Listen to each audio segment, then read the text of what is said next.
think you have to play probabilities. Right now, the highest probability is there's going to be some concern about inflation.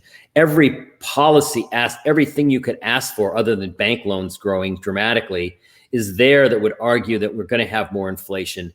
And we've got a populace that's like all scrambling and we're not sure what they think about anything right now. Everything's up for question. So I think there's a really good probability we're going to have some. And if we do, then you've got to decide if it can stick or not. And if it doesn't start to arrive, you'll have to ask yourself why, and you'll have to readjust your thesis. I think that's the best we can do now, because I think that's the highest probability scenario that one can come up with. And then we have to account for the fact that we are in such weird times. Who would have guessed that a short squeeze in a company that's in the mall selling things that you can download online goes crazy to the upside, 30 some fold in 10 days, and blows up the leveraged hedge fund in the long short community and takes the market down?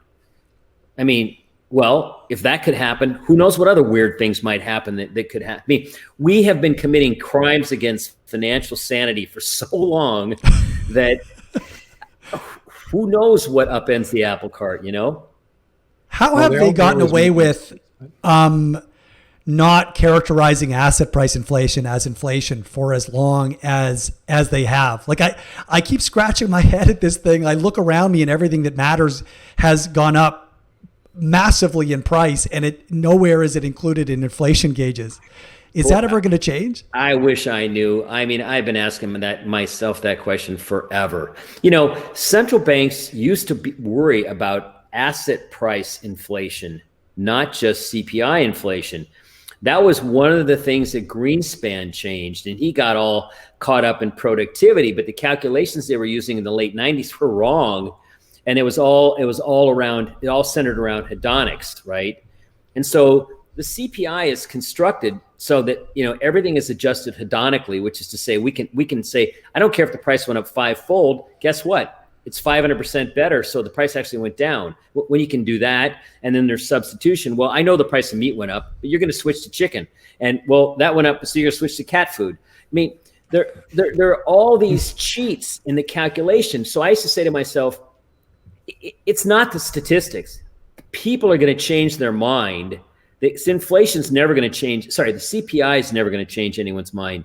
The people are just going to decide, you know what? Like, I don't know. You should ask a crypto guy. I mean, one of the reasons, near as I can tell, that guys who are in crypto is they don't trust the Fed. And we should ask the crypto people what they think about inflation, because you know, they've got an opinion about that. And if enough people start to say, if the people start to say, I don't trust the data, then you're really screwed.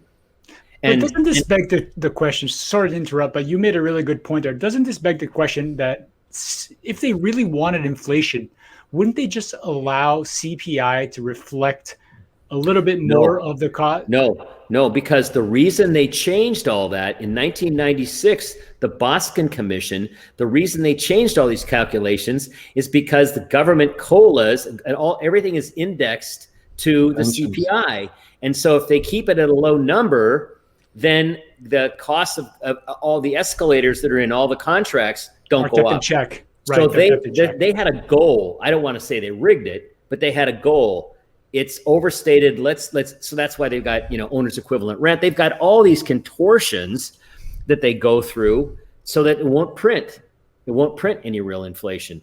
And, you know, why people have been so, I think the reason why people have been so calm about this is because the people with the most money have benefited by these.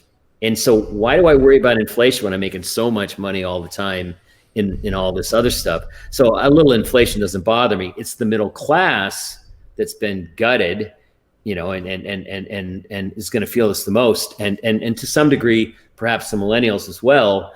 And then, you know, when they start looking at what they're on the hook for those of us with gray hair like me, they're going to really be pissed.